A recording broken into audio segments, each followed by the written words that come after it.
J'espère que vous dégustez les vins à leur juste valeur. Moi aussi. Comme dit Réginald, avant tout, je vous dis que, comme vous le voyez, nous avons deux caméras. Alors, si jamais l'un d'entre vous ne veut pas être filmé, il n'a qu'à nous le dire. On mettra devant sa tête. J'ai vraiment le grand plaisir, le grand honneur, je dirais, de présenter aujourd'hui une personnalité, je dirais, hors du commun. Une personnalité qui est fidèle en amitié, qui aime bien vivre, qui est... C'est de toi qu'on parle, Pierre. Non, mais tu peux rester assis, c'est pas fini.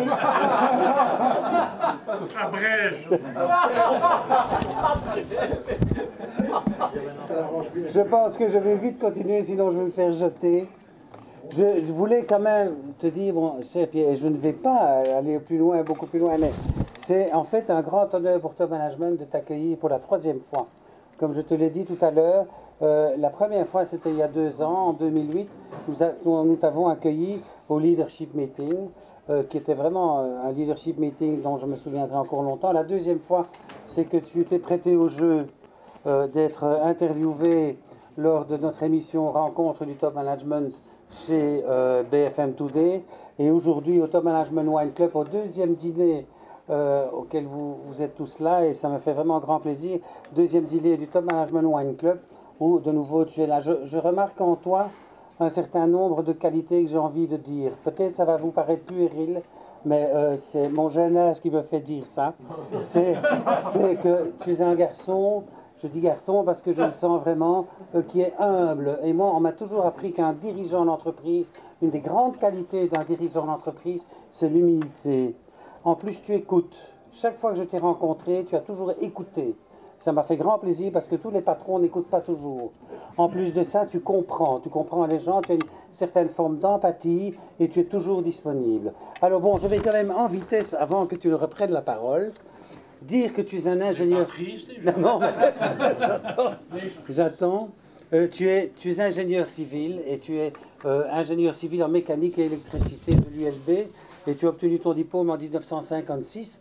Et puis en 1964, tu as encore obtenu un diplôme à la Westinghouse Institute, tout en travaillant, puisqu'en 1956, tu as commencé à travailler aux ASSEC de Charleroi. ASSEC qui remonte évidemment maintenant à pas mal de temps. Il faut dire aussi, et je vais me permettre de dire ton âge, parce que je trouve ça merveilleux, j'ai envie de dire la verdeur que tu dégages.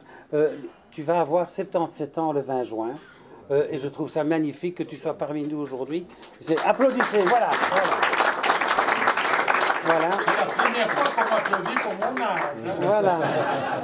Alors, aux ASSEC de Charleroi, tu es passé par la technique, par la vente, par le marketing, par toute une série de divisions, pour aboutir à un moment donné, beaucoup plus tard, dans les années 92-93, à l'Union Minière. Et puis de l'Union Minière, tu es passé à la BIAC. Pendant là, tu es resté longtemps à la BIAC, tu es resté presque 6 ans, donc la BIAC, qui est, pardon 13 ans. 13 ans. Ah ben ça m'a... J'ai commencé à BATC, puis c'est devenu BIAC, eh ben, tu vois, c'est BAC. BAC. Ben, tu vois, Pierre, tu m'as dit tout à l'heure que tu avais beaucoup de chance avec Top Management parce que tu ne devais jamais te soucier des informations qu'on avait sur toi, mais je vois que la prochaine fois, je vais les revoir. Ceci étant, tu as travaillé 13 ans à la BIAC, et puis tu es passé président chez Vinsot. Et depuis 1 an, tu es président honoraire de chez Vinsot, tout en gardant évidemment toute une série de mandats d'administrateur. Et je pense que les jeunes qui sont autour de la table, jeunes par rapport à toi, Pierre, bien sûr, qui suivent des cours très importants à une association que tu connais bien, dont tu es l'administrateur, c'est la Gouverna, eh bien, ceux qui suivent les cours à la Gouverna devraient prendre exemple de notre ami Pierre, qui est administrateur. Je vous passe les détails. Vous n'avez qu'à vous rendre sur topmanagement.be. Si vous êtes membre de Top Management, vous aurez toutes les informations. Si vous n'êtes pas membre, vous n'aurez qu'une certaine partie.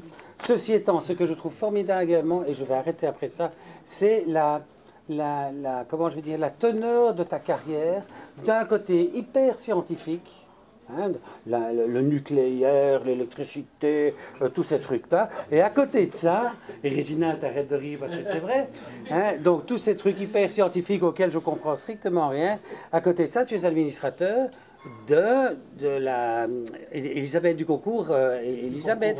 Donc d'un côté scientifique et de l'autre côté poète, musicien, etc. Je passe sur les activités académiques parce que là j'en ai de nouveau pour 2 mètres à lire. Et puis je vais dire que tu as au niveau publication, c'est exactement dans le même ordre de grandeur. Je lis 120 reports on technical and economical aspects de power nucléaire, etc. Donc on peut s'imaginer le travail que M. Pierre Claeys a, je veux dire, abattu pendant toutes ces années. Hobby, science, philosophie, peinture et antiquité. Donc de nouveau scientifique et philosophie, poésie, peinture, etc. Je voudrais bien terminer. Vous savez que le Top Management est un ouvrage absolument extraordinaire que je suis sûr vous avez tous comme livre de chevet. À la fin de chaque biographie, nous avons Personal Views of Business Life. Eh bien, Pierre a marqué, ou nous a dit de marquer, Correctly Managed Market Economy, Real Business Ethics, Balance Business of which producers are the mainspring. They must offer a high-quality product satisfying the market needs with acceptable cost. Je trouve ça vraiment très chouette. Et en plus de ça, ce que tu dis en terminant, the importance of people governance in the business. Je te laisse la parole, Pierre. Merci beaucoup.